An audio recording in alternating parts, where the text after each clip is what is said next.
What's up, everybody? Welcome in to the Early Edge College Football Preview Show, Week 12 edition. I'm your host, Alan Bell, and we've got a fantastic show lined up for you today. But I tell you what, before we get to that, let's take a look at how we did last week. And hopefully this thing works. There we go. All right. You know what?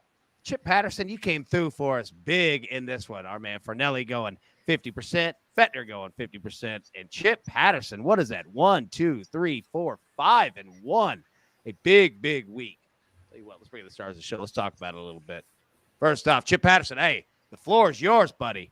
You took care of business last week. Nice job, man.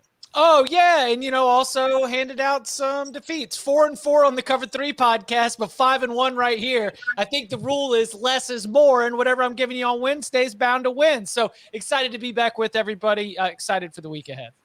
There we go, man. Excited to have you. Tom Fornelli, looking sharp as always. Good job last week. And I will say this. Everyone seemed to love to watch the Saturday college football preview show. Dude, you guys did a great job, man. Everybody loved it. Tom, good to see you, buddy. Good to see you. Good to be here. Chip, you mentioned Cover 3. You'll notice that the one pick you got wrong on the show last week was the Kentucky team total over, and I hope you appreciate that. I didn't bring that up when Barton joined us on the show Saturday night. Yeah, I mean, it just wasn't important in the moment, because I was not picking against Vanderbilt per se. I was just saying that I thought that the Kentucky offense was going to cook. And look, Chef Levis did not. Chef Levis had no knives. Chef Levis had no gas in the burners. Chef Levis had no sugar. He was just reverse jinxing Barton and the boys. Yeah. There you go, man. All right, Micah Roberts, man. Good to see you, buddy. We missed you last week. Glad you're back in the saddle. And again, every week it looks like paradise behind you, buddy. How you doing? Oh, it's cold. It's chilly. I got to get a sweater. It's like 55, right? It's pretty cold out here. No, not really. Good to be back with you guys and hang out, and let's get some winners out there. Absolutely, man. And our man, Fett Show, Jake Fettner, good to see you, buddy. First off, how are you? Obviously, don't want to be rude. Second, what are you seeing out of the model? What did you see last week? What kind of trends are you seeing this week here? Yeah, I'm doing great. The model, I had a great week last week. We went 5-4 on team totals. We're a couple points away from being 6-3, 7-2, but I mean, a couple of the ones went our way as well, so I'm not going to complain about that. And the model went 13-4 in player props. That was by far our best week, so it was a pretty good week. I mean, Tennessee minus 11.5 last week hurt, but I'm going back to the well again. You'll see later. I like it, man. I like it indeed. All right, let's get into our best bet. Well, I'll tell you what. First, let's get into the storylines that affect the betting lines for Week 12. And I'll tell you what, Chip. Actually, Micah, I want to start with you. The college football championship odds. All right, we saw the playoff rankings released last night, Tuesday night. Break it down, man. What are you seeing? What do you like? What's out there? Yeah, I'm looking at Caesar's odds, and we've got 4 teams with no losses, 3 teams with 1 loss, and 1 team with 2 losses here. The 8 that I think we can agree are probably going to be in contention here. Georgia minus 115 to win it all, minus $40 to win to get into the playoffs. Ohio State plus 240, minus $6 to get in. So those two appear to be locked in. Apparently, the odds figure that Ohio State's going to beat Michigan there. Michigan next at 7-1, plus 120 to make the playoffs. Tennessee 12-1, and this is the one I mean, do they have a shot to get in? I mean, there's scenarios, I guess, but I mean, if they don't make the SEC championship game, right? I mean, it's a tough spot there. TCU undefeated in 22-1. I hope they make it. I hope they can run the table and get there. LSU 30-1, 2-loss team, and USC another one. Run the table, win the Pac-12. Can they get in? As they need a lot of help to get in, obviously. And then Clemson 50-1, long shot outside there. But I'm rooting for TCU. I'm rooting for USC, and let's see what happens. I would just like to go on the record that if a 2-loss LSU makes the college football playoff, I don't care who they beat in the way there. I'm never taking the playoff seriously again, period. Yeah, that's what I was going to say, right, Micah? You brought up Tennessee. I think Tennessee is kind of the X factor. It's kind of the stopgap in all this, right? Because they've got the win over LSU. At LSU, they won by 20-plus points. Really, the nuclear nightmare scenarios for them would be LSU beating Georgia in the SEC championship, or Michigan making some noise, taking out Ohio State, but then Ohio State remaining in there. I'm fascinated. And they've only got 2 games left, obviously, South Carolina this week and then Vanderbilt next week. So, I mean, theoretically, Tennessee might actually have a better shot not playing in the SEC championship than they would playing in it, right? Obviously, with Georgia being there. So it's fascinating. Those are good numbers by you. I can't wait to see how it all plays out because you're right. Got TCU, have USC, right? We've got a lot of teams that are in contention here. Yeah, it's going to be great, man. All right, Chip, coming over to you, man. So I'll tell you what, when you guys, when we all kind of compile these together, right, before the show, you and Tom always come with nice, weak narratives and topic titles. Let me make sure I say that right. You wrote 4 words that have fascinated me. Reload the musket week. Break it down. So this is a little bit more specific than the idea of a hangover or the idea of a letdown, the idea of not getting beat twice, because you really bring out the visual, because you remember how long it used to take to just reload the musket and get everything all cleaned out. And so sometimes when you pour everything into a game, win or lose, it can be tough to reload the musket. Might take a little bit of time to be able to get things moving. And I have circled a couple of spots where the aftermath of either a very hard-fought and emotional win or a very hard-fought and emotional loss might be something to watch, particularly as it pertains to the spread. So TCU, you just beat Texas in Austin. It was a low-scoring game. Your defense had to step up, and you just needed everything you could get to be able to get that hard-fought win. Well, now you're on the road at Baylor. And Texas, after that very emotional loss to TCU, you've got no break either. You've got to reload the musket quick. You are going to Kansas. West Virginia staying in the Big 12. Huge home win against Oklahoma. Now Kansas State comes to town. Are you going to be able to get back up for the Wildcats, a Big 12 title contender? Ole Miss and Arkansas, double reload the musket game. Both of them lost. Both of them lost close, hard-fought games. Who's going to be able to get back up? UCLA, to me, does not count here. I mean, I think they're more angry than anything else after losing to Arizona. But Oregon, especially with some injury issues, does count. So reload the musket week, as some of these teams have to really find a way to get back up to that highest level of competition in the wake of what was a very draining Week 11 result. Well said, sir. That's absolutely well said. I like it. All right, Tom, coming over to you.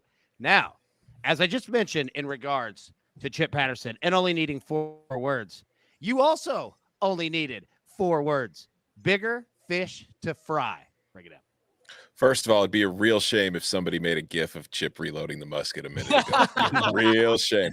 I think that, it's kind of sad. It kind of dawned on me during the week after we were watching the games this weekend. There are only 2 regular season weeks left in the college football regular season, which stinks. But it also means that we are on the precipice of rivalry week, which means that there are a lot of games this weekend in which you should be aware of teams who might have bigger fish to fry next week and might be caught looking ahead and not taking their opponent this week so seriously. Obviously, the glaring example is Alabama versus Austin Peay, and they've got the Iron Bowl waiting next week. I don't think you really need to worry about that game, though, because unless you're really interested in betting Alabama Austin Peay, it's not something that's going to matter too much. But you've got teams like Ohio State, Michigan, who obviously have playoff hopes, they're playing for, but they also have their big rivalry next week. And you just look around the country, there's a lot of teams in that situation where it's like they've got some tricky opponents this week, but they might be keeping an eye on what they've got to deal with next week is a bigger win.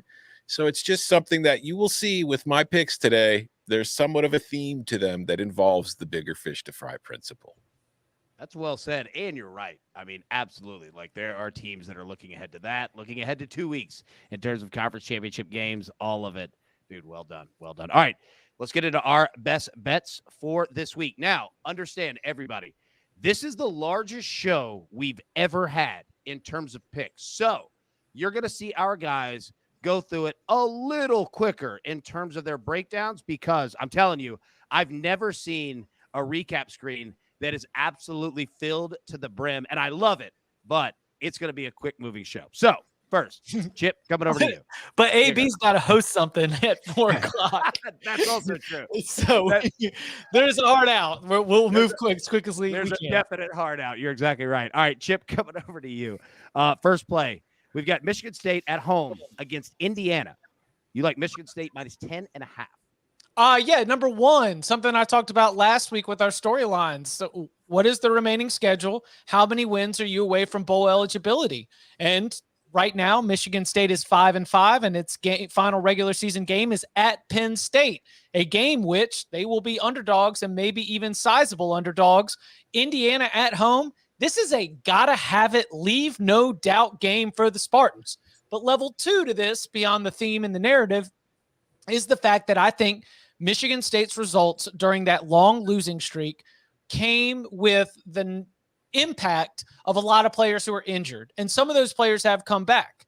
And so I think that there might be a little bit of value on Michigan State in general, as we have seen in the win against Illinois, in the win against Rutgers, which, remember, they were up by more before the crazy play at the very end of that with the Rutgers score. So what could have been basically like 2 pretty solid wins for Michigan State, I think we're starting to see the Spartans play some better football down the stretch. So Sparty's got to have it. And I think Sparty's finally found a decent form after a really disappointing stretch of football. There we go. Sparty has found it. Let's see it, man. All right, Tom Fornelli, coming over to you. We've got Washington at home against Colorado. All right, you're taking Washington first half minus 18.5. Bigger fish to fry. They're coming off, obviously, the big win over Oregon. So there is some concern of a letdown, but thankfully it's Colorado, and it's hard to have a letdown. Even if you do start slowly against this Buffs team, it means you're only going to win by 40 or so. So I look at this game, first half, I expect the Huskies to come out, build a pretty big lead. And then in the second half, once they've built that lead, maybe take the foot off the gas a little bit, because they have the Apple Cup awaiting with Washington State to finish the regular season. And as good as things have been for the Huskies, they're also still competing for the Pac-12 title game. So once they get the lead in this one, they're probably just going to worry about A, preparing for the Cougars, and B, making sure nobody gets hurt as we prepare for a possible run to the Pac-12 title game. So I could see them maybe taking Penix out in the second half, or a couple key players. So I would rather have the first half bet here when I know that they'll still be playing at 100% in full strength. Yeah, that's a great call. Love playing halves in games like that. Yeah, great call. Micah, coming over to you. Yep. This is going to be a good game here, man. We've got Liberty at home against Virginia Tech. Liberty, you're taking them minus 9.5. What do you say? Well, it's basically a bet against Virginia Tech, who's lost 7 straight. They've lost all 5 on the road. And the one game they covered on the road, it was because Larry was out for NC State. In that game, they covered the big number there. There's nothing about Virginia Tech. I think they just want to get the season over. Grant Wells hasn't had a great season. A lot of expectations on him. And Liberty coming off the loss. This is where, right, Chip, they're packing the musket, reloading right now, because they're kind of angry because they got knocked in the face the first score of the game, and they couldn't catch up. And then they finally took the lead in the fourth quarter, and Connecticut sealed the deal. It was a good game by Connecticut, and they weren't ready for it. So I think they're a little upset there. They've 8-2 on the season, and that game came after they had just beat Arkansas 21-19, and before that it was BYU wiping them out at Provo, at home 41-14. So I think they're going to cover here. The Virginia Tech average score this season 30-16 against them. I think they get the cover. That's Liberty. There we go. That is Liberty. And let me say, if there's anyone who watches this show without the sound on of just watching it, the Fill the Musket gifts are Reload the Musket week is really bringing out the goods. I love it. All right, Fed Show, coming over to you, man. We've got UConn at Army. Everybody's been waiting for this one. You're taking UConn. Yeah, you're taking UConn plus 10, man. What do you think? I mean, Sonny Dykes is probably going to win the Coach of the Year just because TCU isn't a big stage. But the job that Jim Mora has done is just unbelievable. The first drive of the season, UConn lost their quarterback to a season-ending ACL tear. They've had multiple defenders playing at running back. Like a ton of players have just been switching positions throughout the year, and they're now bowl eligible. They're getting 10 against Army. They just beat Liberty, who Micah was talking about before. I mean, their freshman quarterback from St. Thomas Aquinas down in Florida, he's looked pretty good. He's starting to grow. I think 10 points is too much. I think UConn could honestly might be able to get the upset here. Dude, you're not lying about UConn, man. Like, they've done a hell of a job down there. Inspired. Jim Moore has done a heck of a job. He really has. 100%. You're exactly right, man. All right, Chip, coming back at you, man. We've got Oklahoma State at Oklahoma. Bedlam. You're taking Oklahoma State the 7.5. Yeah, don't give me a hook on the edge of a touchdown in this game with Mike Gundy against first-year head coach Brent Venables. The power ratings probably spit out this number, especially with the injuries that Oklahoma State has had, and the injuries that Oklahoma State has had and their own offensive woes contributed to us being able to walk that under all the way to the pay window. But I just think in this game, I've got a coaching advantage with Mike Gundy over Brent Venables, and you're going to give me 7 and a hook in a rivalry that, while historically does break the Sooners' way a lot, it also gives us, even in those Oklahoma wins, some close games. So I think there's some rivalry game value here. Yeah, especially with that hook. I'm with you on that for sure, man. Fernelli, all right, coming over to you. A big one here, obviously, Ohio State-wise, in terms of them just continuing to win out, get that perfect season. We've got Ohio State at Maryland. You're taking the Buckeyes, Ohio State, first half, minus 14.5. And I feel that it has to go exactly with kind of the game plan you've been going with here. Say it with me. Bigger fish to fry if you're Ohio State. You've got this game, and obviously Maryland on the road. It's not easy, but for Ohio State, it shouldn't be too much of a challenge. I think that defensively, they've taken such a large step forward this season with their pass rush that Maryland is not going to have too much success moving the ball here. But then again, looming next week, kind of a big deal. The game against Michigan. Both of them could be undefeated. It will be for the Big East title. It will be for a berth in the Big Ten championship and possibly a playoff berth. Ohio State's going to build the lead in the first half. And then, you know what? They might not take their foot off the gas because Ryan Day has shown a propensity for trying to help C.J. Stroud win the Heisman this year and kind of running it up and helping to boost his stats in the second half of games when he doesn't need to. But I would rather be on the first half here because I think that the Buckeyes are going to come out hot, blow the doors off the Terps, and then maybe they lose some concentration in the second half and allow Maryland to backdoor the full game spread. So just give me the first half. I like the way you play, man. And I'll tell you what, it's interesting. Last week, we were talking about narratives. You guys were in terms of these college football playoff teams, right? And motivations, et cetera. And I think, Fernelli, you're playing it 100% spot on here. That, last week we saw number 2 Ohio State covers, number 3 Michigan covers, number 4 TCU covers, number 5 Tennessee covers, right? Number 8 USC covers. LSU pushed if you got it at the 3. Really, Oregon was the only one, and obviously they lost outright. And now with that kind of final rivalry game, with the conference championships looming, dude, spot on. I think you're following this path 100% correctly here. All right, Micah, my man, you go big game hunting. So we're going to get to your picks here in a minute when we get our big games here. I didn't want anybody to think that I was ignoring my man here. Never would. Fetner, coming over to you, Fet Show. We've got UTSA at Rice. You're taking UTSA team total over 36.5. What do you see, man? Yeah, I like the team total here. I also like UTSA minus 13.5 for the full game. UTSA scores. They were one of the best offenses in the country over the last 2 years. They also don't defend that great, so Rice could put up some numbers as well. Rice has the highest percentage of overs over the last 2 seasons. I think the over is 16-4 in their games over the last 2 seasons in the FBS play. Rice has allowed teams to score 40 or more in 3 of their last 4 games. UTSA just put up 51 against La Tech last week. I love a Conference USA over. Team total, and the weather could be a factor. It's supposed to rain, but I still like the over at 36.5. There you go, man. There you go. All right, Chip, coming back at you, buddy. We got Louisville at home versus NC State. You're taking Louisville minus 4. What do you see? I think that NC State might be in trouble right now. Number one, they've had a couple of dings injury-wise, which are very concerning. Number 2, where are they at emotionally after Boston College stormed back and stole that win? An incredibly disappointing defeat for this NC State team. And I just think that you take them on the road against a Cardinals team that appears pretty hungry. This is a Louisville team that in the first half was competing against Clemson. And Clemson won handily in the game, but they hit just enough explosive plays. And that pass rush, which is very, very good, and the Louisville defense, which is done all right, performed adequately against Clemson's offense. So I think that Louisville has a lot to play for. They're in a much better place right now, playing some of their better football this season, while NC State might be down to QB number 3 center number 2. None of this is being reported. Dave Doran's, and none of it's good.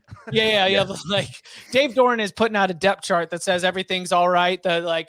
Be calm, GIF right there. But I think that Louisville's going to be able to win this game by a touchdown. So I'll take the Cards.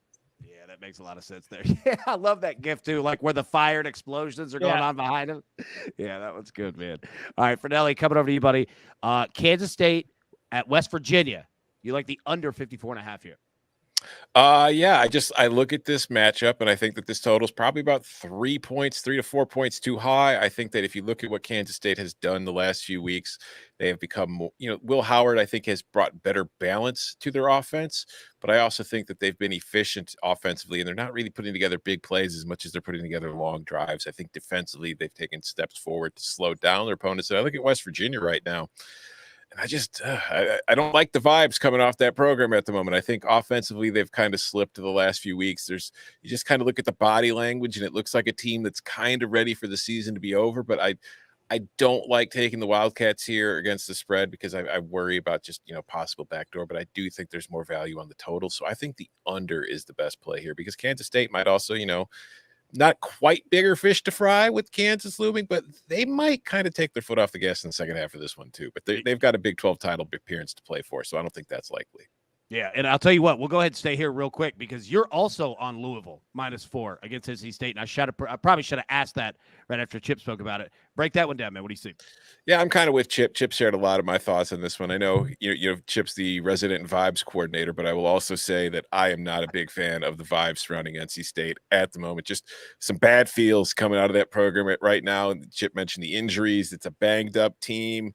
There's some speculation about Dave Doran's future. Like, is he looking for a way out? It's just not a great feeling right now. And I think Louisville has kind of figured things out in the last few weeks. And this is a team that a couple of weeks ago we were all on Wake against because we just did not like what was happening with the Cardinals. They came out, they beat Wake in that game. The defensive line in particular was monstrous, putting a ton of pressure on opposing quarterbacks. They've been doing that every week since.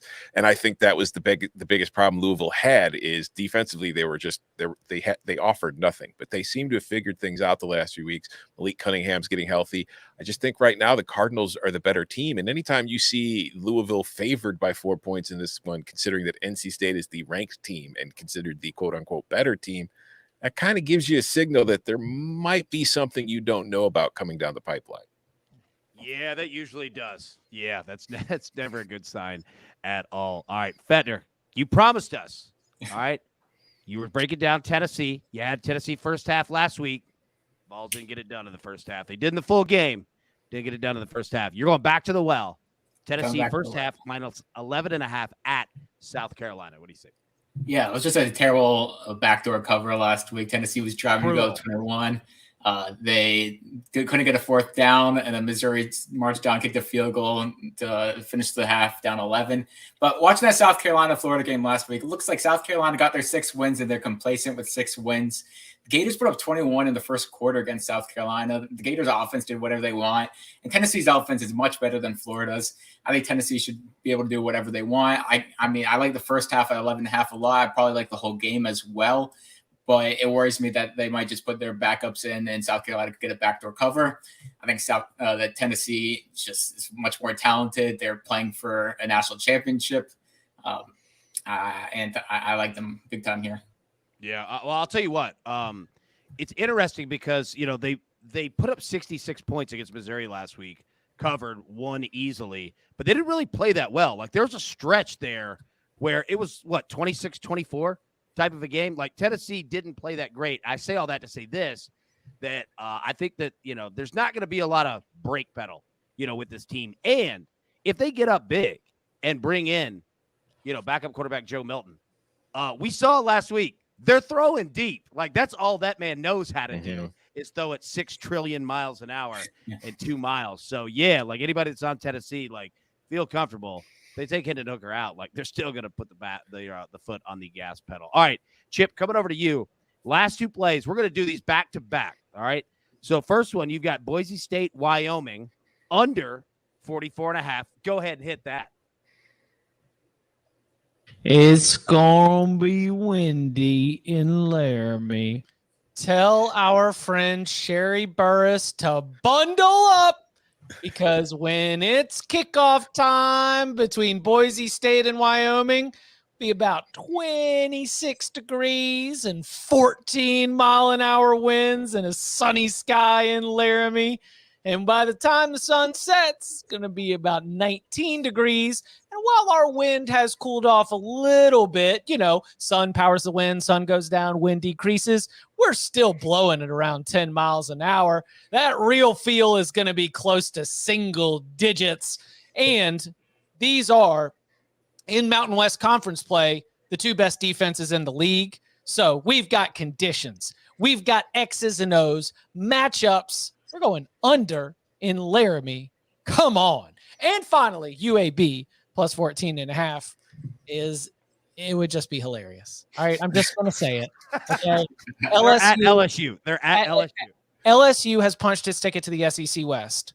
LSU could lose this game and still play for an SEC championship against Georgia. LSU could lose its next 2 games and still play for an SEC championship against Georgia.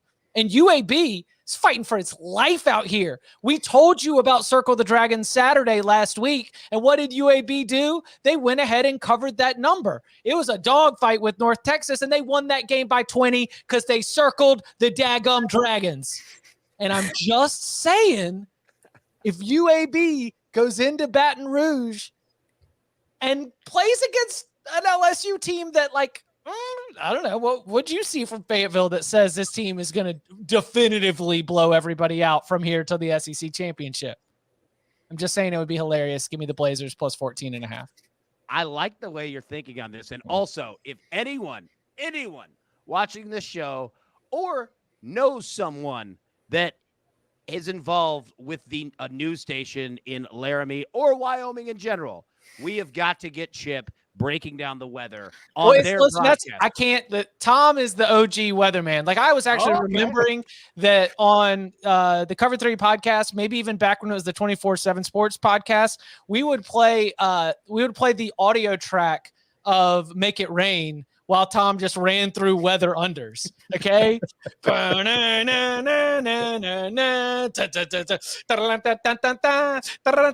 remember the jam from 2007, Make It Rain? So Tom's the OG on this. I'm just a student who has learned the ways and try to apply it moving forward with winners. Hey, understandable and respectable. Well done. I like that. All right, Fetcho, your last 2 plays here. Let's break them down back to back. You've got Washington minus 31 at home against Colorado. Boston College plus 21 at Notre Dame. Yeah, so Tom gave out the first half for Washington. I like the full game. Teams in conference play that are home favorites of 30-plus are 6-0-1 against the spread this season. I think Washington could even just coast about this game and still cover 31 with ease. 2 of those 6 covers were against Colorado. Even last week, Colorado was playing USC tough in the first half, and USC just ran away with that game. And they have a 5-star Sam Huard on the bench, and so he's going to want to prove himself when he comes in the game as well. So I like Washington to cover the full game 31, and first half isn't a bad play either. Then my last play is Boston College plus 21 against Notre Dame. Before the show, we were talking about Grady Dick. Well, let's talk about Emmett Moorhead here. I think you've been holding that one. I think he makes Boston College's offense a lot better than Jerkovic was doing. He's looked pretty good the last 2 weeks. They've covered 2 in a row. And this is another one. This would be hilarious if Notre Dame loses to Boston College after beating UNC, beating Clemson. I think 21's a lot here. I like Boston College to cover. All right, well done. And by the way, you got the biggest pop out of Chip I think that we've ever had on the early edge. Well done, sir. You held that one properly. That's a professional comedian right there. Nice job. You don't want to hold your Grady Dick too long. Well, I was about to say, you can't say hold it or pop. Dude, what I just did was just groove an 85-mile-an-hour just change up to just Tom Pernelli, Aaron Judge right there, and he just blasted it. Just put it on the moon, man. Well done, sir. Well done. All right, let's get into our Big Six games for the week. But before we do, and they're going to be happy about that, let's take a quick break and hear from one of our partners. And we are back. All right, so We're going to go rapid fire here. Again, we're moving at a good pace. We want to make sure that we get them all in here. And we finally get to bring Micah back into the show because, like I said, my man goes big game hunting. So we're going to start, Micah, with you. First game, we've got Illinois at number 3, Michigan. Michigan is an 18-point favorite, and we've got a total of 42. Official play from you, the under of 42. Yes, we're going under, and we got a couple reasons here, starting with both teams pretty much stay under all their games. They've only each gone over 3 times in their 10 games this season. But we got 18-mile-an-hour winds expected at Michigan, 25 degrees, 9% chance of rain. That sounds like good under weather. Then we've got the number 1 and number 2 defenses in college football hooking up against each other. Only 12 points allowed per game for Illinois, only 11 points allowed per game for Michigan. That's a good recipe for the under. And then I got quarterbacks that don't turn the ball over. DeVito's done a pretty good job managing the game this season. They've lost their last 2 games. Both were at home. Maybe they're running out of gas a little bit, but still only 3 interceptions. And this is why they got a +8 turnover ratio, pretty good for them on the season so far. And then J.J. McCarthy, only 2 interceptions allowed on the season as well. So I don't see a lot of the turnovers happening here. I see the defense is playing extremely well. And, it's possible Illinois, even though next week Michigan's got to look out for Ohio State, I don't see Illinois scoring a lot in this game, really. So if Michigan, you can have a blowout 27-3, 27-6, and I think I get there with the under. Yeah, this feels like a Jim Harbaugh game where he is running the football about 99.9% defense, field position. Yeah, I think you're spot on in terms of this one. Chip, in fact, not official play, a lean, but you agree completely with Micah on the under 42. Yeah, Illinois' defense is so good, and J.J. McCarthy in recent weeks has not really wowed me. And I think that in terms from the play calling perspective, from the sideline, they're going to do everything they can to make sure that he doesn't make a mistake. And that combined with what has been throughout the season, an inability to get 7 instead of 3. Listen, we got to see a lot of Jake Moody in these Michigan football games. They move the ball well, between the 20s, then they get down into scoring position, and oftentimes they do end up having to settle for short field goals. So that would also help us with the under here. I think that's definitely the play. Yeah. Tom, you lean Michigan first half -9.5. What do you see? Bigger fish to fry. This is Michigan. Michigan is 10-0. And it is winning its games by an average of 30.2 points per game. And the majority of that damage all season long has been done in the first half of games. They blow teams out of the water, and then they kind of cruise in the second half. Wouldn't be shocked if we see the same thing take place here, because Illinois defensively has been amazing all season, but their entire defense has been built around the fact that they have a great pass rush. When they can get to the quarterback, everything else works. I don't know if they're going to be able to get as much pressure on J.J. McCarthy against this Michigan offensive line as they do most teams. And they also have an injury problem in the secondary where they've lost starter Taz Nicholson for the rest of the season. They've got a couple other guys banged up. So they're down to like 3rd and 4th string corners in a couple key spots. And I think that could impact them here. So I think I would rather have Michigan in the first half here in case they build a large lead like they have in pretty much every other game this season, and then take their foot off the gas in the second half. Plus, Illinois defensively, they've been much better in the second half of games. Like, they'll give up points in the first half, and then they do some adjustments at halftime. They figure out what offenses are trying to do to it, and they shut it down. So I wouldn't be surprised if they're able to shut down the Wolverines offense in the second half and maybe sneak up a backdoor cover. So I would rather be on the Wolverines in the first half. Yeah, smart play, man. Smart play. And Fettner, a lean for you as well, not official, but you like the first half under of 21.5. Yeah, Michigan has struggled in some first halves lately, and then they've come in the second half and just exploded on offense, like against Rutgers and Nebraska. It was their second half offense. And so, Tom just said that Illinois' second half defense is one of the best in the country. So maybe the full game under 42 is your play here, but I like under 21.5. I do like Jake Moody over 1.5 field goal prop here. I like that a lot. And I just want to push Corum for Heisman. I think he's been the most consistent player in college football this season. CJ Stroud is the betting favorite, but he's had a couple of games where he's been a little shaky. Corum's been consistent every single game. He has 17 touchdowns. His numbers are right up there with Derrick Henry when he won the Heisman. He's at +600 on DraftKings right now. I gave it out +1,800 a couple weeks ago. I still think he's right up there.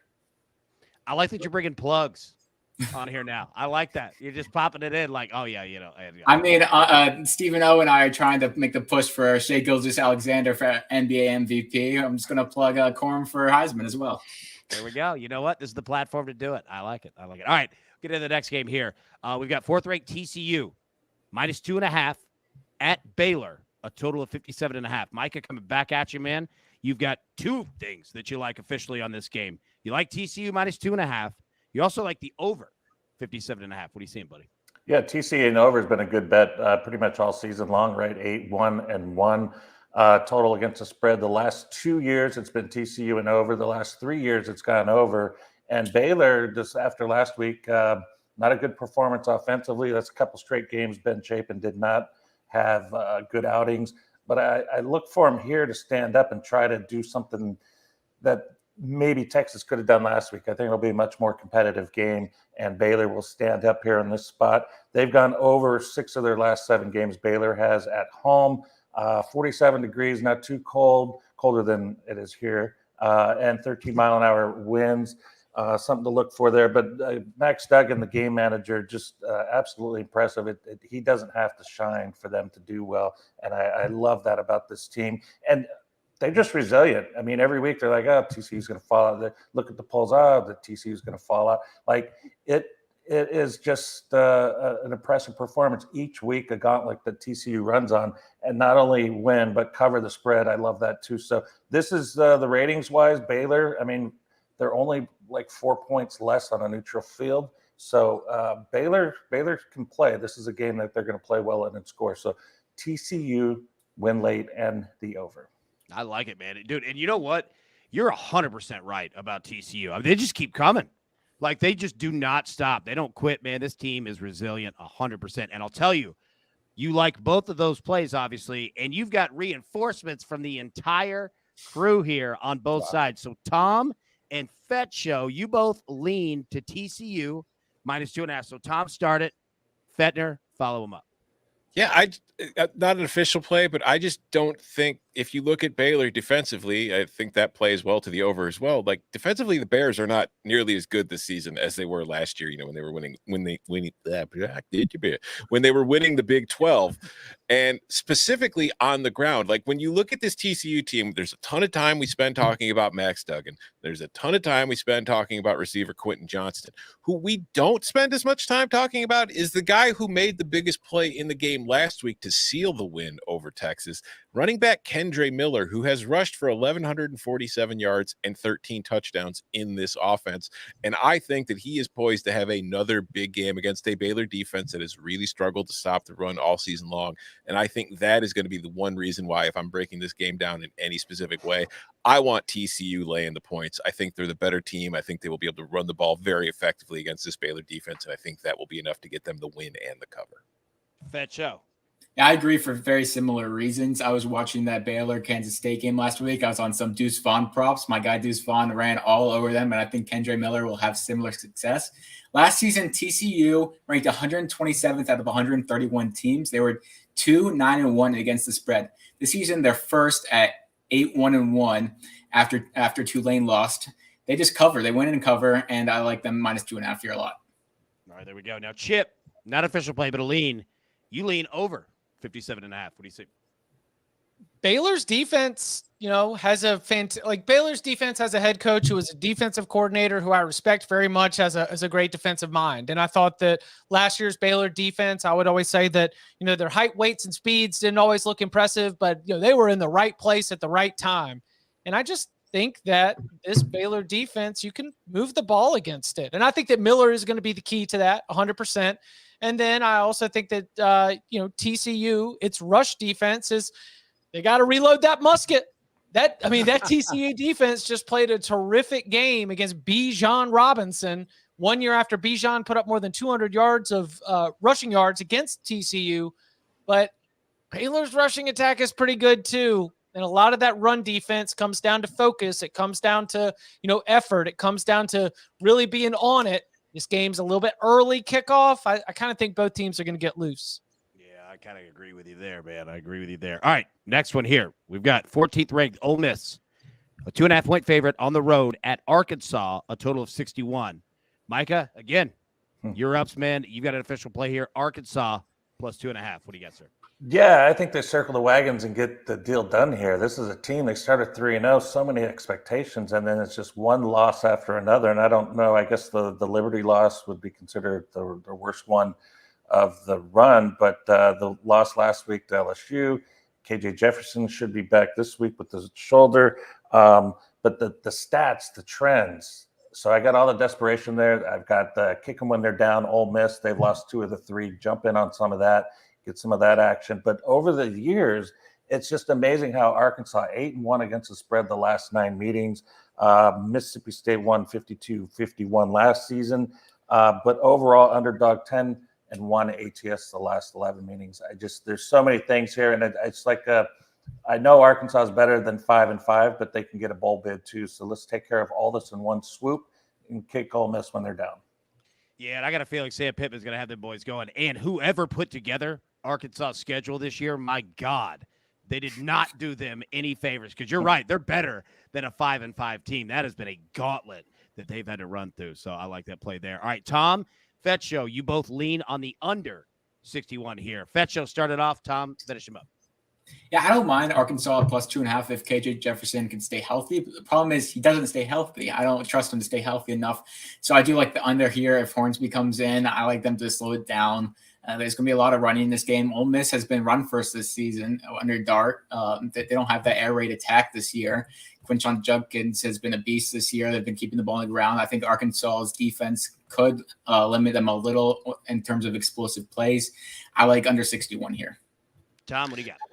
Yeah, I don't love anything here. I think the under is the best play on the board for a lot of the things Fetch just talked about. I think, again, 2 run-first teams. If Hornsby plays over Jefferson, Arkansas will lean even more on the run than it already does, which might not be terrible for it because I think Hornsby is the kind of guy who can just take a broken play and break it off for a long touchdown run. But I think on the other side, Arkansas defensively, they're not great, but they don't match up too poorly with Ole Miss here. So I don't think that the 61 is an accurate number for what we're probably going to see. I think it's probably going to be in the 50s. So I would take the under if I took anything. There we go. All right. Now, Chip, you lean Ole Miss minus 2.5. What do you see, buddy? Slightest of leans. Double reload the musket. How are you going to reload 2 muskets in one afternoon? I don't have any real trustworthiness right now in terms of what to expect from either one of these teams. Ultimately, I do think that while the Rebs were disappointed with the result, they have been the better team through the year. They have certainly been the healthier team through the year. And so I'll take Ole Miss minus the short number. All right, there we go, man. There we go. All right, we're going to go super rapid fire, if I can speak, on these last 3. However, Micah, you are our resident West Coast expert, so you get to take your time all you want on this one. We've been talking about this game all season, fired up for it. All right, you got an official play. So we've got 7th-ranked USC, 2.5-point favorite against UCLA, 16th ranked, and a total of 75.5. So officially, you like that over? 75. Yeah, I mean, this should be like 80, right? I mean, last year's score was 62-33. The last 4 have gone over. And if you look at USC's defense, not very good, struggling against the likes of Colorado, Cal, and Arizona. That score with Arizona, 45-37, and they lost to Utah 43-42. This is what they do. They allow a lot, they score a lot, and the quarterback doesn't turn the ball over either. 2 interceptions on the year, plus 17 turnover margin. They do not turn the ball over, and they take the ball away. They're very good at it, the best in the nation. I think UCLA is going to score a lot, but I think at the end, USC picks it up and gets that win, and it will be over. There we go, man. There we go. Now, I'll say this. Fedor, you lean on the over 75.5 as well. What do you see out of that? Yeah, I think this game is going to be in the 80s. I think it's going to be a shootout. I was watching that USC-Colorado game last week. Colorado only scored 17, but they moved the ball on USC. I think UCLA should move the ball a ton here. USC's pass dominant. Caleb Williams is stud. He throws the ball pretty much every down, though, so that plays into the over. I like the over here. There we go, man. Now, Chip and Tom both leans, and you both lean UCLA. Plus 2.5. Tom, start it. Chip, finish him up. I'm going to put the word on the Trojans. Here you go. Bum Slayers. They destroy bad teams, and they struggle against anybody with a pulse. UCLA has a pulse. Give me the Bruins and the points. I might take them on the money line. No, Chip, what do you got, bud? Yeah, well, I was just going to say this is what the Pac-12 does. The Pac-12 always does whatever is the worst thing possible for the Pac-12. And so after we've gotten 2 of our one-loss teams and we've thrown them out the paint with the second loss, the Pac-12 is going to do what the Pac-12 does and take its one remaining one-loss team and give it a loss in front of everybody on national television. So, yeah, give me the Bruins. The Gators national championship in 2006. That was because of this game, because UCLA upset USC. So I want to shout out UCLA there. There you go. Look at him bringing plugs, shout outs. I love it. Fetch Show just doing work, man. All right, 2 games left. I wanted to bring this one up just because I'm interested to hear your thoughts. We've got number 1 ranked Georgia, 22.5-point favorite at Kentucky. Kentucky coming off of that loss to Vanderbilt, a total of 49.5. We have 2 official plays here. Micah, you are on the under 49.5. What do you see? Yeah, I got 18-mile-an-hour winds. I got 37 degrees, a little chilly. The last 3 meetings have gone under, and I'm looking Kentucky. I mean, their last 6 games under. They've gone under 9 of 10 games. That's just their style. They're not going to go and shoot it out. And Georgia, I think they get up like a 30-3 score and just cruise control the rest of the way. And yeah, it's a good under bet, I think. There you go, man. There you go. All right, Chip, you've got an official play. Georgia minus 22.5. Lay 'em. Georgia is in Death Star mode. They are picking teams apart. They are squeezing the life out of them. And when the offense gets rolling, and it can be a little slow starting, Kirby's just kind of letting them cook. And some of that is allowing Stetson Bennett to build some confidence, allowing that wide receiver room to continue to shake itself out. He knows that they've got to get this thing ready for playing for a national championship. So it might be tough early, but Georgia won't let up. They'll pour it on late and cover the spread. There we go. All right, now 2 leans, not official plays here. Tom, you lean under 49.5. Yeah, I mean, Georgia's wrapped up the East. It knows all it has to do is win its final 2 games and then play in the SEC championship. And then if it wins that, it's going to the playoff. So they're just going to smother Kentucky with a pillow quickly and then chill. That's really how I see this game going. That sounds a lot worse than Netflix and chill. There you go. All right, Feder, you kind of pretty much agree with what Fornelli just laid out. You're on the Kentucky team total under 13.5. Yeah, I trust that a little more than the full game under, just in case Georgia goes all nuclear and just destroys them here. The last 4 games against Kentucky against Georgia, Kentucky scored 13 points, 3 points, 0, 17, and then before that 13. So for the last 5 games, they've scored under 13 or less in this series. And their offense is worse this year than it has been. Their offensive line's not protecting Will Levis. Will Levis is hurt. They're not doing anything with the ball. Vanderbilt just shut them down. I think Georgia could sleepwalk and shut them to under 13 points here. Yeah, it could be sleepwalk city for Kentucky. They might have checked out after that loss to Vanderbilt. All right, last game here.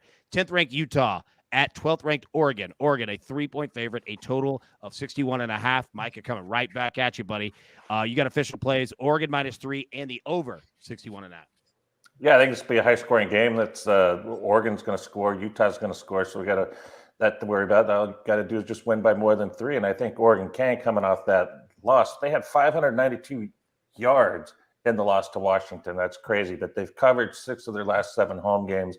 I think that's going to be there. And then you look at their average score, 42-27 on the year, Utah 39-20, and both of Utah's losses have been on the road. So this is a good spot, I think, for Oregon to close it out. There we go. And I'll tell you what, Chip, you've got an official play on this game as well. You like the over 61.5. Yeah, Utah's run defense is a little bit suspect, a little bit off of our standard from the Utah defense, and the Oregon pass defense is a liability. I think Cam Rising has a big day, and even with some injury concerns around Bo Nix, I think Oregon's going to be able to move the ball as well. So give me the over. There you go, man. There you go. Now, not official plays, but Tom and Fetch Show, you both agree on your leans. Oregon minus 3. So Tom, start it. Fetch Show, follow him up. Yeah, I'm not making anything official until I know for sure what Bo Nix's status is, but I do like Oregon -3 if Nix plays, obviously. I just think that if you look at what the Ducks do offensively, Utah defensively does not do a good job of stopping the run.